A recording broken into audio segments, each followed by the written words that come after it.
kumare, for today's video ay pupunta po tayo sa motorcade ng Reyna Riders Club. Yes, and for today's video ay late na nga tayo kaya habulin natin sila sa Real Quezon na. Siyempre mga may nagmula pa kami sa Infanta at for the go na rin kami dahil usapan ay alas 7 at alas 6. Diyos ko, 9 AM na yata nito. Hindi pa kami nakakagayok. Pero for today's video ngayon lang kami malilate kasi malapit lang naman yung rides namin dahil iikutin namin ng Infanta, Real at Nakar. Yes! For the motorcade muna ang mga person kaya samahan nyo naman kami. Nang malapit na kami sa Real ay tingnan nyo naman. Kala ko eto na yung motorcade ni President. Hindi pala to. Ba't may pabanda dito? Nakshuta. Nando na nga daw sila sa gasolinahan kaya pinuntahan na din namin at pagdating naman namin eh tingnan nyo naman. Medyo kompleto na mga mi. Bale, napakadami nga pala naming motor dito, nasa 20 plus pero marami pa rin kulang. Kasi syempre mga mi, una pa rin ang family first at tingnan nyo naman, napakaganda ng panahon, talagang pinagbibigyan kami. Sana naman eh hindi na to umulan, napakaganda ng nature, di ba guys? Tapos nilagay na rin itong Reyna Riders Club na bandera. Kung nakikita nyo sa restaurant namin, kinuha muna namin saglit. Sana hindi mapansin ni Mama. Kasi gagamitin daw namin yan for today's video, kaya samahan nyo naman kami.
At syempre mga mime, nang makarating naman tayo dito sa itaas ng Magra. Yes, hindi ko alam kung saan part to, pero part pa rin to ng Real Quezon. Yes, patignuan yata to, hindi ko maintindihan. Nakakadaan ako dito, may akyatan pala dito, kaya eto na ang mga kagrupo ko, mga mi, Rainer Riders Club. Just PM me and PM Haspi Labs kung gusto nyo sumali. O taray. Aakyat muna tayo dito at susubukan natin ang aming mga tiyan kung talagang kaya naming umakyat at kaya naming mag-hiking na grupo. Pag naakyat namin to, panigurado, kaya na naming sumabak sa panibagong akyatan.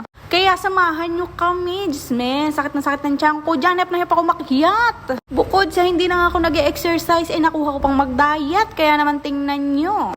Siyempre pag akyat namin, in-enjoy ko na lang ang magandang view kahit nananakit ang tiyan ko dahil hindi nga ako sanay mag-akyat ng ganong kataas. Ganto pala kaganda dito sa Real Infanta Nakar, Nakshuta. Tagal ko na nakatira dito. May ganto palang lugar dito. Kung hindi pa mag-aaya tong Rainer Riders Club, hindi ako makakapunta dito. Ayan. Siyempre, for the go at nagpictura na din. At siyempre, nagpa-message po ang ganyan. Rainer Riders Club din naman ang sisigaw. After ilang oras, bumaba na din kami. And let's go na naman. Papunta na tayo ng Infanta sa lagay na to. Let's go!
Ayan, at nandito na nga tayo sa bayan ng Infanta and Panakar na din tayo mga mimad. Pupunta tayo sa opening ng salon nila President. Yes, may salon na sila sa Nakar. Bale yung video sa Nakar panibagong vlog na kasi magpo-focus tayo sa opening ng business nila. Kaya like, share, and support ang mga businesses. O taray. Syempre, huwag kakalimutang mag-like, share, and follow for more videos to come, diba? Pa-support na din ang mag 3,000 followers na tayo dito sa Facebook. Taray. Ayan na pala si Press. Kaway-kaway. And let's go! Samahan nyo na ulit kami. Dahil malapit lang naman ang Nakar dito sa bayan. Kaya tara na!